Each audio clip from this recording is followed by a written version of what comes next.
Wilder Show podcast. Hello, I'm Scott, and I'm Lauren. That's Lauren right there. Mm-hmm. It's a Wilder Show podcast. You can find us online at wildershow.com. Email is podcast@wildershow.com, and the podcast drops Tuesdays and Fridays, 6 a.m. on Spotify, Apple Podcast, iHeart, Amazon, wherever you get your podcasts, including YouTube, where you can subscribe. So like, subscribe, follow, rate, and share, and all those things, and welcome to the Wilder Show podcast. Inauguration is Monday, and it's going to be the coldest inauguration in 40 years. So what's the expected temperature? I don't know, but it's going to be. You looked at. I don't even know what the expected is, but it's going to be the coldest in 40 years. Yeah. And that means, guess what that goes back to? What was 40 years ago? Well, I'm not remembering the weather necessarily. Well, but I mean, what year was 40 years ago? You're going to make me do math. 40 years ago was that 84? 85, right? 40 years? Oh, 85. I was thinking 2024 election, and interestingly, we had something else.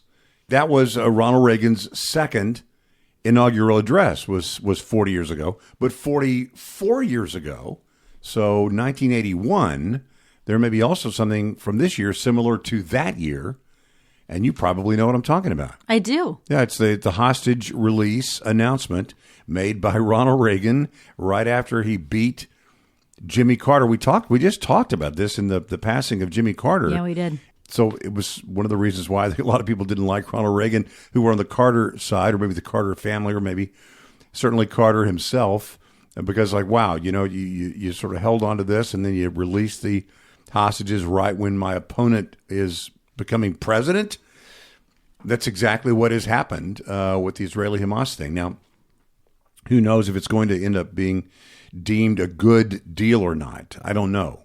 But I know that even the other side is having to sing the praises, really begrudgingly sing the praises, that this would not have happened had Donald Trump not won the presidency. That it just wouldn't. They had for a long time. They talked about, you heard President Biden talk about, we're down to the 10-yard line, and then the 5-yard line, and the 2-yard line. Yeah, but they couldn't get the ball over the goal line. Just couldn't. And Donald Trump is able to get that deal done. I think, it's you could not have voted for him and still understand that he has some power to get some things done.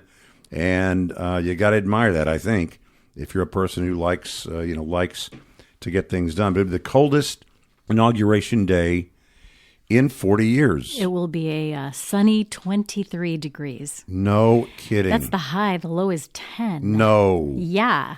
I am not a fan. I always say if you give me sunshine, I can deal with just breeze. About anything. Yeah, no wind, I guess. You like no wind, though, right? Well, I would prefer there not be a wind. But, 23 it's pushing it a little bit. Goodness. A little bit, I think. Bundle up if you're going, for sure. Something else about the inauguration. We talked about, I think maybe last time we talked about this, there was still some conjecture about whether or not Michelle Obama would be there. Is there an update? Well, there is. She won't.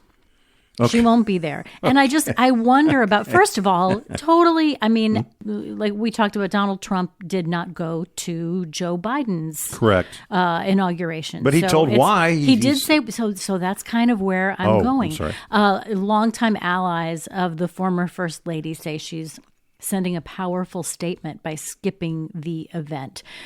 She says they say that she doesn't want anything to do with a man who's so undeserving of the presidency, and she's making no effort to hide her disdain for Trump. But isn't she kind of? Yeah, I was going to say, that's not, what powerful statement is she making if she says, I had an extended vacation, or my mother recently passed, and so I am not doing as many out-of-door things. I'm not doing things like, that's not a powerful statement. That's just something made up to get away with it. So I don't think she's that strong. She was certainly free with all of her disdain, voicing all of her disdain during the campaign. And I just kind of wonder if she's not going because of that disdain. Why doesn't she just say that she has disdain for Donald Trump and she's not going? And it doesn't seem like she could be worried about think, offending right, yeah. anyone. I'd be hard pressed to believe that anybody, who aligns themselves with her politically would be offended by that. It's funny, we were talking off the air, off mic, about this, and I was saying, I think we're both concluding, if Kamala Harris had won, she would be there. And then Right. we had some conversation, we kind of doubted her. So, well, you don't really know for sure.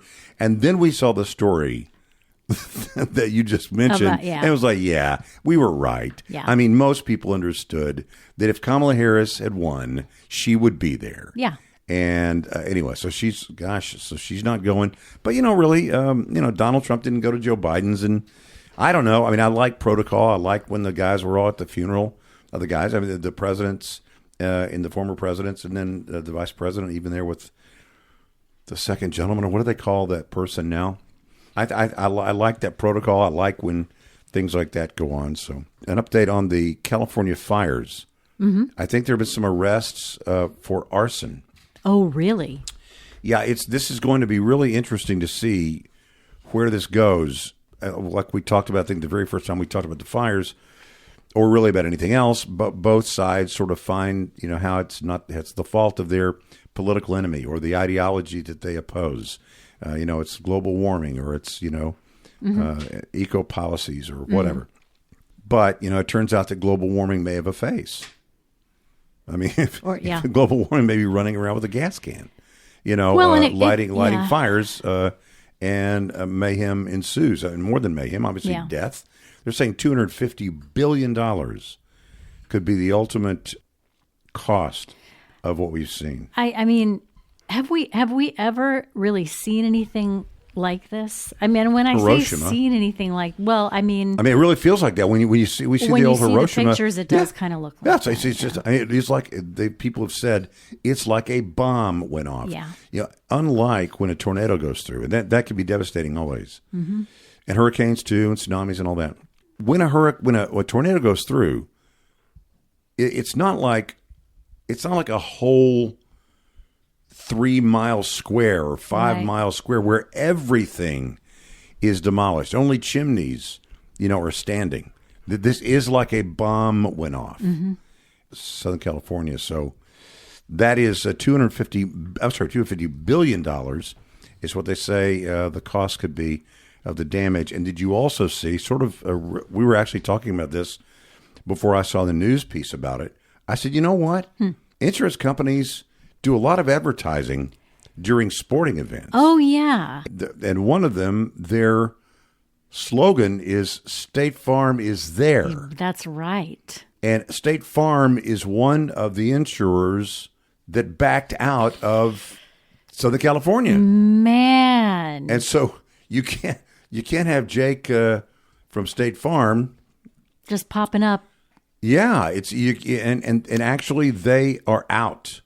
Of Super Bowl advertising was $7 million per 30 seconds, and it's not clear if they had paid for it before they decided to withdraw their ads. But they will not be advertising during the Super Bowl. That's awfully tough. Yikes! Not as tough, obviously, as the people are going through. Because the rebuilding and. Anyway, we continue to pray for those folks and watch that story and see where it's going. But inauguration on Monday is huge. As we look at the last few days of the Biden administration, I watched his little farewell address the other night. Yeah. What did you think? It's damage control. He's trying to do the best to say. He's trying to give some kind of throw some shade at Donald Trump, a little warning of oligarchs and all this kind of stuff. It's just enough already. Yeah. I mean, here's what I would say to people, and I know that not everybody, obviously half the country didn't vote for Donald Trump. More than half, obviously, because, not the whole country voted. So some people didn't vote at all. So of the ones that voted, half of them did not vote for Donald Trump. I understand that. And might not be your cup of tea, obviously. But I would say, give it time. See if your life isn't better in a year, in 6 months, in 2 years. And it might not be. But it's just, I saw a thing, I think I saw, Bill Maher has a new thing on HBO. Not HBO, HBO. He has a new HBO special. Okay. And I think he says it's his last stand-up. He says stand-up is just exhausting. I'm not going to do it anymore. Oh, it's a stand-up special. Yeah, it is. I'm sorry. Yeah, he's got his show, his weekly show, Real Time with Bill Maher. And there have been some rumors that he was going to cancel that. But no, he's not going to cancel that. He's not going to walk away from that. And you've got this stand-up comedy special.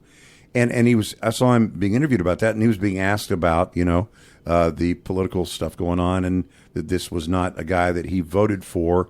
And he had a really interesting take, I thought. He said, look, I'm not going to predetermine things are bad, and I'm not going to give over all the attention I gave last time to it. And I thought that was really interesting because I think what he said was, Donald Trump can't get my mind. He learned a lesson. Yeah. Yeah, about not letting it affect him maybe personally as it did then. I think what he said was he won't get my mind. He's not going to own me. That's good. I'm not going to chase all these things. Not going to respond to every single thing. Okay. Wouldn't that have been the adult way to deal with it last time? I mean, I always thought Trump was President Trump at that time, president, and then between, and then now president-elect, soon to be president. I've always thought he's very good at this, to be able to sort of run the news cycle with just do stuff and then watch people scatter on both sides you take over the news. It wouldn't have been smarter just to say, hey, stuff's going to come and go. I'm not going to chase it. Isn't that okay? So I got a couple of things I'm thinking of here. Sure. For when you first said that about Bill Maher, he's not going to let it get to him the way it did before. I thought, don't you kind of think that maybe for some people that kind of comes with age and even greater maturity?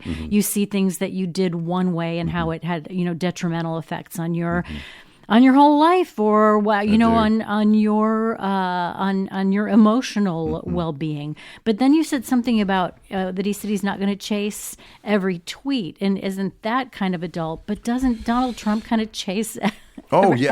I'm not. Yeah, I'm not saying. So he's going to be less like the president and not chase not chase every tweet. No, that's a very good point. I'll give you an example that's sort of different, but it's very much the same.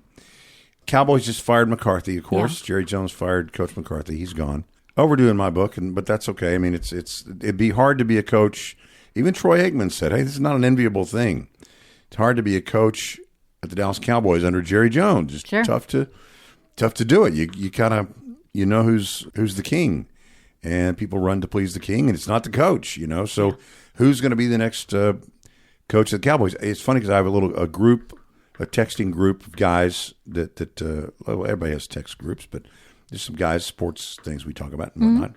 And this was long before he fired McCarthy. Okay. But I said, what Jerry loves to do, since we don't have a team that makes it into the playoffs, he loves to somehow get the news in the playoffs.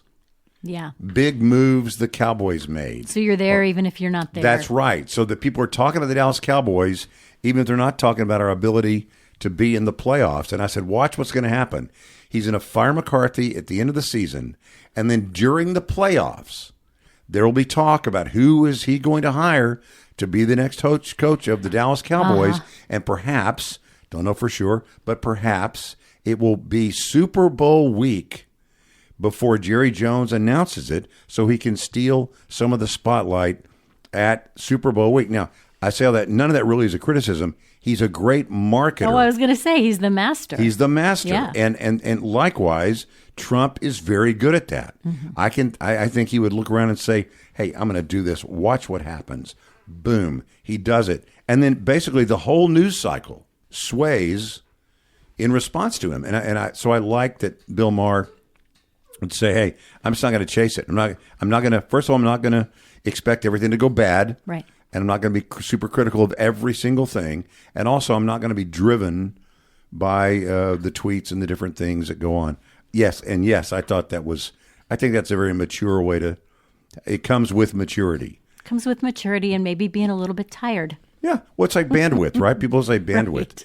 I don't want to give myself over to it like I used to. I understand. And honestly, that's sort of the way I have been on political stuff.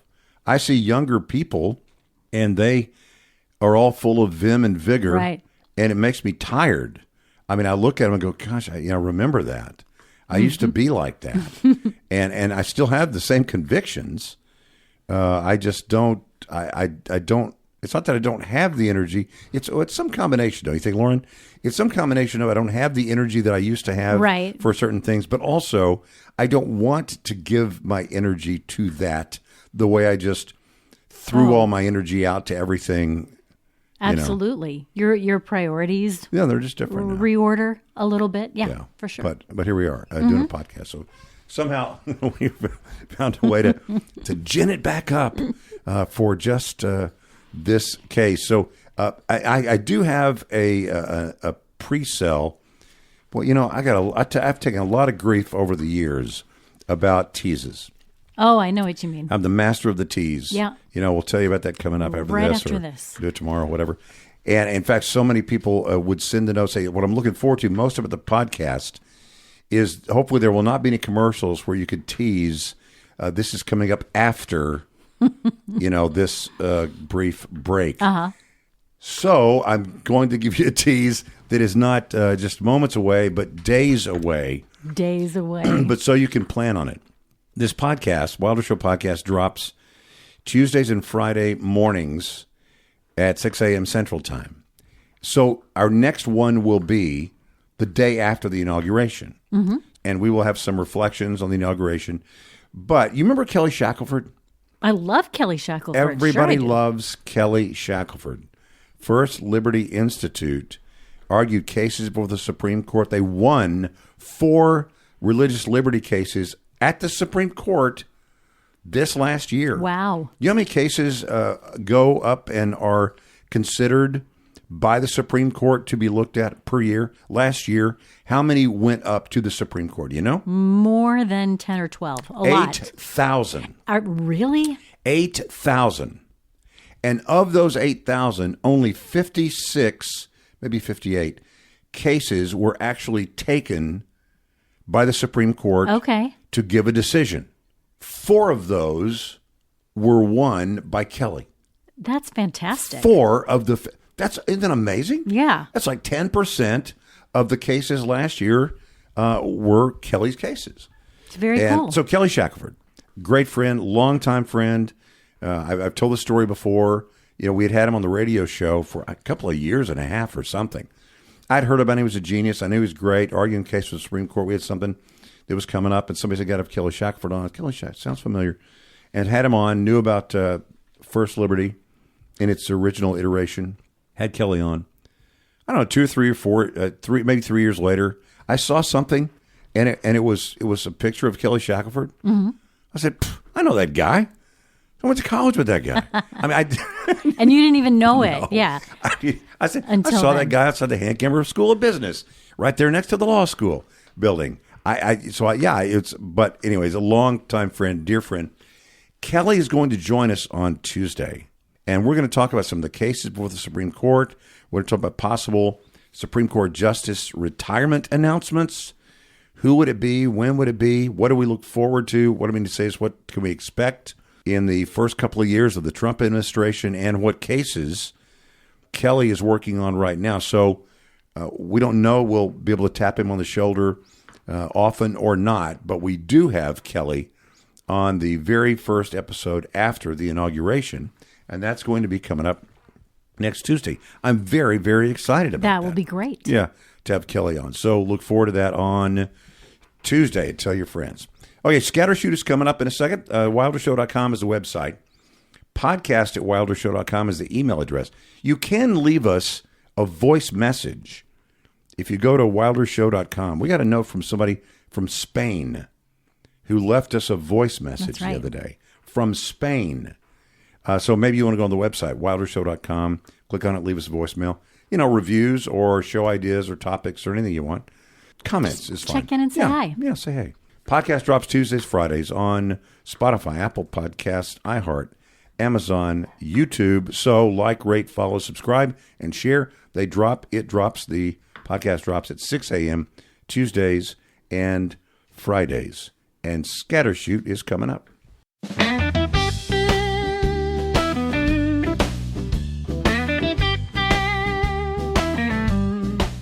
Scattershoot, or as Lauren calls it, the purple section Yeah, you know. of the newspaper, the purple section, the Today section of the newspaper. And I got it wrong last time we were talking about that. It was in this order. It was blue, then it was green, then it was red, then it was purple. You mean the USA Today? Yes. Yeah, I was saying blue, then red. That's the order I went to. I went to blue, red, purple, but there was usually stuff cut out of the purple section because somebody had already gone through that section and grabbed out stuff that she wanted to get. I'm sure the fact that it was the last section does not have anything to do with its relative importance. No, in fact, honestly, not at all. It's like dessert. Seriously, I thought it was like dessert. For me, entertainment stuff is not like my meal. Yeah. Entertainment stuff is like my dessert. Yeah. And so my meal would be, the news, which I really loved, always loved knowing about. The news and things that are going on there, news and comment. And then sports, of course, is sort of my winding down. It's and then, of course, ultimately, the entertainment stuff, movies and singing and that kind of stuff.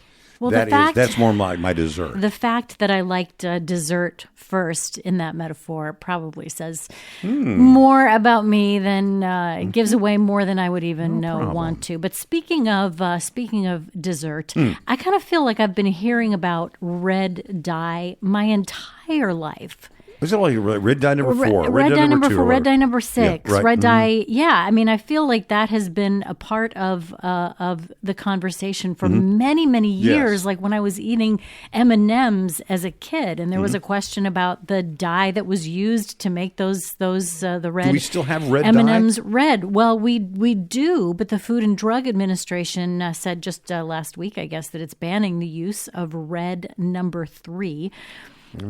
Which is the synthetic dye that gives food and drinks their bright red cherry color. Now, not all food and drinks, their bright red cherry color, but it's been linked to cancer in animals. I mean, this has been decades that people have been working on this. It's already been banned in things like makeup, like for years and years already. You couldn't use it in lipstick that a woman might put on her face, but you could still put it in food that was given to children. Now, that's not the only red dye. There are still lots of other red dyes. Red dye number 40, it's been linked to behavioral issues in children. So this is just like a little one piece of the pie here, so to speak. But and manufacturers who use red dye number 3 have until January 15th, 2027 to reformulate their products. I know it is a long time. 2 more years to drink up the cancer causing. Well, listen, I do have some good news in this. Now, you might be thinking that red dye number 3 is used in all of your favorite candy that is red. But it's not. Okay. Swedish fish are okay. Swedish fish are okay, but candy corn, it's not. Well, you're saying red dye number 3 is in candy corn? Candy corn, yes. So you mean because the red, to get the orange, it has to have some red that mixed with yellow? I guess so. I've never liked candy corn. Oh, yeah? And I was never sure why. And now I know why I've always been suspicious. You think that's why? Of candy corn. I think it is. What about Fruit Loops? I thought that when Robert Kennedy Jr. was going to become the health czar, if that happens, that all the Fruit Loops would be gray. There would be no more dyes and things. And what about Big Red? I mean, Big Red's got to have some of the red dye in it. That's not a naturally occurring color. You would think so. It's more than 9,200 food items contain the dye. That's hundreds of products. They're made by large food companies. I say, you would think so about Big Red, but I don't really know. I don't have a comprehensive list of what it's in and what it isn't. But I mean, if you are a label reader already, then you're probably already not ingesting a lot of things that have red dye number 3.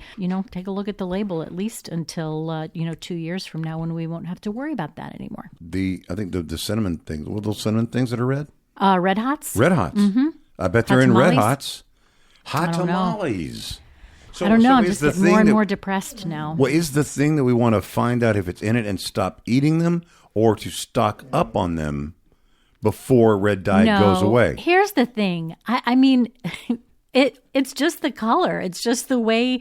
It has nothing to do with Right, the taste. It's right. just the way it appeals That's true. to our eyes. I was on vacation last summer and ate ice cream at this really cute little, very, very sweet, very expensive ice cream shop, and I got mint chocolate chip ice cream, and it wasn't green. And I thought, that's so weird. I don't it even is. feel like I'm eating mint, but I tasted it, and it was wonderful. That green means absolutely nothing. It just makes you look at it and think, "Oh, that looks like mint chocolate chip." Isn't that funny? Yeah. That's in our mind. Right. I've made homemade mint chocolate chip before, and it was weird. Do I add dye in it to make the eye think, or do I not? And I'll tell you something else. There are some drinks that have like they don't let you see the inside of the drink. Let's say it's in what do a you mean? can, or if it's in Yeah. a bottle, it's in a bottle that has a label or almost sleeve that covers the whole thing. And the reason is because a lot of those don't have dye that make it more appealing to your eye. If you saw it, you'd go, "I'm not drinking that. That looks like swill." But if you didn't see it, you would taste it and go, "Oh, this is awesome." Well, So I think a red lot dye- of that is our age too, because we're kind of trained to, expect our cinnamon things to be red and expect our mint things to be green, and That's true. Our eyes have to tell our brains what our tummies are to expect. Expect Red our, dye number 3 is made from petroleum. I saw that? saw that. Yeah. Eagles. The Eagles game against the football Eagles. Packers. Yeah. Yeah. Little trivia. I'm sure I've talked about this before. The only logo in the NFL that faces to the left is the Eagles. Why is that? There is a reason. I'll tell you in a second. But Okay. every other, now obviously the star, it just faces neither left nor right. Right. But the dolphin is jumping to the right. Okay. Everything's to the right, to the right. So you mean when you look at when a football player is standing with his helmet on and you look at him from the side, you're going to see the dolphin jumping to the I mean, right. and it may depend on which side you're looking at. But I'm talking just the logo itself on the field, the logo. Okay. Or look up the NFL logos, all the logos. None of them are going to the left. Okay. They're all either going to the right or they are neutral. Okay, except the eagle. Except the Eagles. It is facing to the left. And the reason why is the feathers make an E. Oh. So see, would be a 3. If it Okay. were the other way, the feathers there on his little neck make an E. But they are the only. Anyway, that's a little trivia. It's not my point. The Eagles. I'm trying to picture it. Look it up. I'll Just look it up. Go ahead. While I'm going on here. Eagles and the Packers played, and something really bad happened in that game. Okay. The Eagles and the Packers, and it reminds me that the Eagles. I've always hated the Eagles. I love Jalen Hurts. I love him. Loved him in Alabama. Loved him in Oklahoma. But I cannot stand the Eagles, man. I just can't stand the Eagles. I do know that about you. Well, he goes way back to, way back to the Buddy Ryan days. Buddy Ryan and those former days. If you're not of that era, it wouldn't really make sense to you, but I've never been a big fan. One of the things that was true in the old stadium, I believe it's still true in this newer stadium, is it's the only NFL stadium that has a jail on site. That's what I thought you were going to say when you first brought up that's the something. yeah. The only one that has a jail, a hooskow, as Lauren likes to call it, The Hooskow.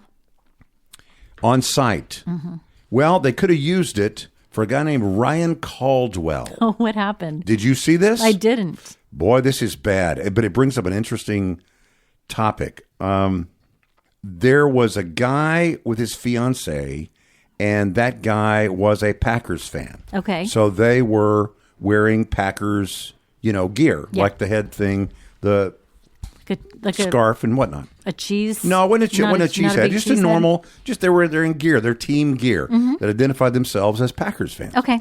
So they're in the stands, and the game was being played there at the Link at Lincoln Financial Field at the Eagles. The Eagles were home, and this guy talks trash to this girl, and he does use the foulest of words. No. Referring to her, and her fiance catches it all on his iPhone. Wow. Now, here we go. They post it. Say, hey, hostile environment. I could have, I liked what the guy fiance had to say. He said, I could have gone at it with the guy, but that would not have ended well. Right. I mean, for anybody. Yeah. And so I didn't do it. And so I'm sort of lamenting that he should have done more. But you can see her really embarrassed and beaten down look. Uh-huh. And it's all captured, and then it becomes viral. And somebody says, find out who this guy is. Let's make this guy famous. Wow. And they did. And on Tuesday, he was fired from his job. Oh, my goodness. BCT Partners, which coincidentally is a DEI-focused management consulting firm. He also, Ryan Caldwell, has been banned from all future events at the Link. Wow. At Lincoln Financial Field. So it's sort of that doxing thing. Somebody doesn't want to bake a cake for a gay couple, and somebody says, let's find out where they go to college. Let's get them to lose their scholarship or whatever. Yikes. And it does kind of get to be a bad thing, I think, sometimes. But in this case, it's like, dude, I know you probably were, probably a little lit, probably drinking a little bit. Yeah. But was it worth it? I hope it was worth it. Man, oh Because man. you will never be in Lincoln Financial Field again. You've been banned, and you talk that way about a woman, and you work for BCT Partners, which is a DEI-focused management consulting firm. Good luck on that seminar you're going to lead there, buddy, when you go to your next seminar you're going to lead. Anyway. Did you see his statement? I did. I read the whole thing. Yeah. He said it was regrettable and blah, blah, blah. He did say, but, he said, that said, there are two sides to every story, and it was taken out of context. Like, dude, I saw that word. I saw what you said. There is no context in which that is okay. What you did is not okay. And you got caught doing it, and too many people think they can just go around doing this kind of stuff. And every now and then, you gotta sort of punch the bully in the nose, figuratively, and say, "Hey, dude, hope that was worth it. Wow. And good luck for your next." By the way, I mean he had to apologize to his wife, to his family, to his company, to the city of Philadelphia, to Lincoln Financial, to all fans everywhere, to the Packers fans, to the woman that he had spoken so poorly of. If he had just stopped right there and didn't start the next sentence with that said, yeah, it's like anytime you say that said, bad stuff's coming. Yeah. It's like if they say, with all due respect, it's like what follows so many times is not respect. It is not going to be respectful. It is not respectful at all. It is just, with all due respect, your baby is ugly and she looks just like you. Yeah, that's you can't say that. It's okay to say, he said, this isn't who I am. Anybody who knows me knows that this is not, how I'm not quoting anymore now. All of that would have been great. To say, for those who don't know me, this incident does not reflect my values or the respect I have for others. Right. It's just the part of saying that, it's missing some context and my actions were not without provocation. Yeah. I wish I've seen the girl. I can't imagine what I'd feel a lot better. I've seen the girl. I can't imagine what the provocation was. It's silly. First of all, they're in the hostile environment, the Packers fans. Right. I mean, they're in the middle of the griddle there, with all those, fly, eagle, fly fans all around them. And anyway, I just thought, sometimes you got to wonder if it's worth it. Yeah. I want to give a little public service announcement to women in particular. Just so you know, Brad Pitt is not looking for a girlfriend, and he doesn't need your money. Was that a question? People have been thinking that? It was a terrible scam. And I say this with so much respect for anyone who has ever fallen for a text scam or an email scam. I know that some of those things can look so real, and you really believe that somebody needs either you've got to enter your credit card number or something to keep something from expiring. I don't even know all the different ways that people can be drawn into those things. But a French woman purportedly lost $850,000. What? And her marriage after falling prey to an AI scheme and fake messages from people impersonating Brad Pitt. I told you AI could be good. It's good for the guy that got 800. First of all, I don't understand how you get up. I'm assuming she had to get up to $800,000. That she didn't give them immediately $847,000 in a big chunk. It so along the way, was it like what do they call it? Like catfishing or something like that? Where you pretend to be somebody and you're, is that what it was? Something like that? But with the aid of AI, got it. Yeah. So she thought that he was looking for a girlfriend and he has a health scare. And so if you help him get well, then he will. That's kind of the short story. First, she got a note from someone who claimed to be his mother, and the mother told her that her son needed someone like her. And then another account reached out to her. I guess maybe this might have been, it was on Instagram. It's direct messages on Instagram, because then she got a message. That? She did. Then she got another message from another account that purported to be Brad Pitt himself. Hey, I heard you talk to my mom. Yeah, she said she doesn't really use social media, so she didn't really understand what was happening to her. Hey, listen, don't listen to my mom. She always thinks I'm hurt.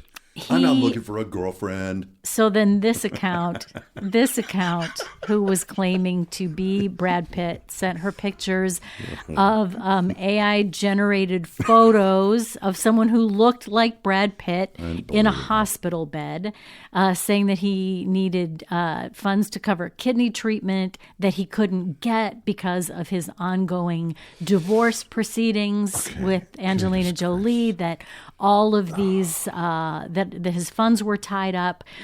And, over time, the communication between them became such that she believed that she and Pitt were in a romantic relationship. Okay. Listen, hold on a second.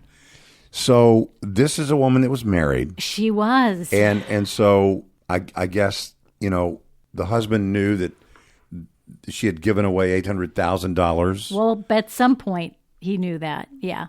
Did you read the quote? Did you read the? I don't even know. Did you read the quote from him? From the husband? No.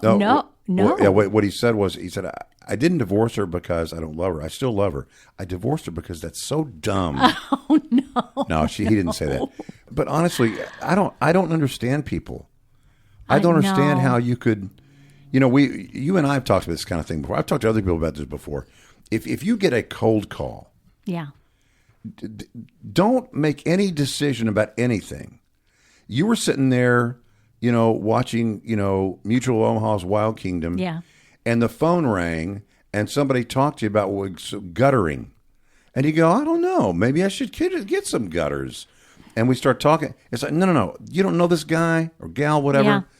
If you want to look at gutters, let's look at gutters. But let's do a little research. We're driving the bus. They're not driving the bus. Hey, I was driving by your neighborhood, and do you know your neighbor up here at 9412? Did you? Yeah, because I was there and we were talking about your roof, and it looks great, but I noticed a couple of things. It's like, dude, in the middle of the game, I paused it, but I can't talk about roofs right now. And I'm not against people trying to make a living. I am a champion of the working man and woman. However, you have to drive the bus on your own stuff. These scams are like cold calls. Yeah.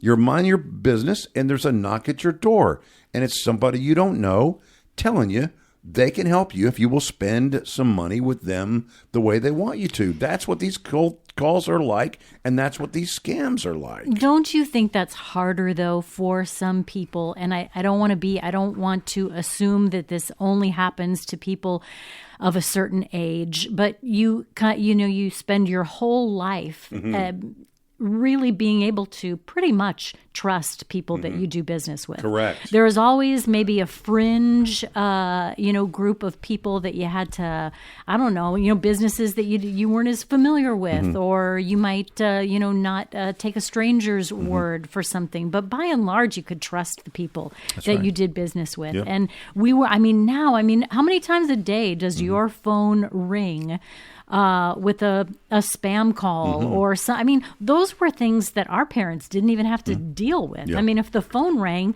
most of the time it was somebody you knew, or at least somebody that wasn't going to try to draw you into, not even just somebody you couldn't trust, but somebody whose objective it was to steal all of your money in the world. Yeah. And I think at some point, when people fall for something like this, at some point, there is an element of shame and embarrassment that keeps them from cleaning it up. Right. You know what I mean? It's like I'm so embarrassed, I'm so ashamed. Maybe if I do more of what this person tells me, then it will all go away. So I'm not without sympathy. No. It sounded like I was, but I understand it. Like you said, especially you have people that have never dealt with this kind of technology. And you have really bad people. Yeah. Bad people that are out there trying to take away your money and take away your identity. And I would just say be very, very careful. Anytime there's a cold call, anytime there's a knock at the door, anytime you get something on your direct messaging. Hey, I noticed so-and-so. Really tap the brakes a little bit and be very careful. Yeah. Because you never know. All of this came out too in an episode of something called 7 to 8, where this is a woman from Paris. And after the episode 7 came 8, out, the name of the show or the time it's on? 7 to 8 was the name of the show. Okay. And after that episode came out, so many people were just so incredibly rude to her, and she was the subject of tremendous cyberbullying and memes, which just sort of sent her into a greater mental health crisis and depression than she was already in from all of the terrible stuff that had already happened to her. So I think we should. I'm going to take back what I said. I won't edit it out, but I'm going to take back what I said. Which offensive thing that you said? Where I said she was dumb. I was kidding around about the husband. Oh no, I understand. But I don't want her to feel bad. I mean, she already has lost all her money, lost her relationship, her husband. It's a bad deal. But my dad used to say, use a phrase. Anytime we'd make a mistake, he would say the same thing at the end of it. What it was. Oh, I know. What was it? I know what it was. Did you learn anything? Did you learn anything from it? Did you learn anything from it? And I hate to think that it took losing $840, whatever it is, $850,000 to learn this lesson. I could have taken $10,000 from her. And helped her learn that lesson, right? And left her with the rest of it. You would have never done that. No, of course I wouldn't have. It's just amazing that people are that bad. My takeaway is not that people are that uninformed or that I would say ignorant in a good way. She doesn't know. Or trusting or naive. Mm-hmm. But just that people are so bad. So evil. You got to really hold your stuff and your people close because there's just too much nonsense and foolishness going on out there. Do we have time for me to mention just one more thing that I thought was kind of funny? Sure.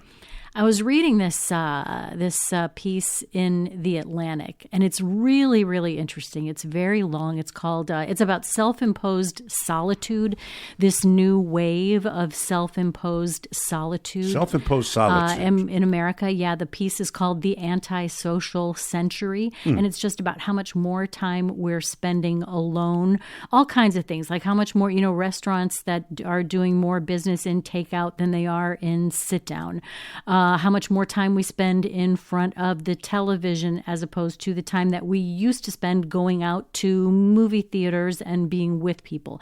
A lot of this started with the, with the pandemic, but there were, it already had kind of started a little bit before that too. But one of the things that I came across, it says the typical female pet owner spends more time actively engaged with her pet than she spends in face-to-face contact with friends of her own species. Okay, all right. I'm really surprised you brought this up. Why? Because this is the kind of thing you and I have talked about off the air before. That I spend too much time with my dog? Not you, but just generally. I mean, well, maybe, but not just you, but how dogs are good for what they are. But my fear is sometimes, not for all people. Okay, I'm not saying everybody, but for some people, dogs become people replacements, and it's one thing when we're 90 years old and we have people replacements. Some of those people are gone. Yeah. But if you have people replacers early in your life, now I'm going to say something real. It sounds really harsh, and it will make you probably cringe a little bit. When you have a dog as a child, what is the purpose of a dog? The highest purpose of a dog with children, I'm going to say this is really tough to hear. I know what you're going to say. Is to die. To teach them about loss. Grief. Mm-hmm. That is the highest purpose of that dog. I don't agree with that. I know. I think that is that's maybe something, a lesson that you're able to take away from that relationship. But I wouldn't say that's the primary purpose I would say of a kid having a dog. No, it's not. But the grieving is attached to the loving. I mean, the loving. So you can't have great grief if you didn't have great attachment. Yeah. So I think that, but that is for most people. For most people, that is your first experience of mourning. Your first loss was a dog or a pet, and hopefully, hopefully they died, but hopefully the dog dying was not preceded by Nana, that you had the ability to sort of ease your way into what does it mean to miss, what does it mean to be sad, what does it mean to really be deeply sad, and so I love dogs, but I people used to kid around about, well, they're members of our family, and they're little. I'm a fur mommy.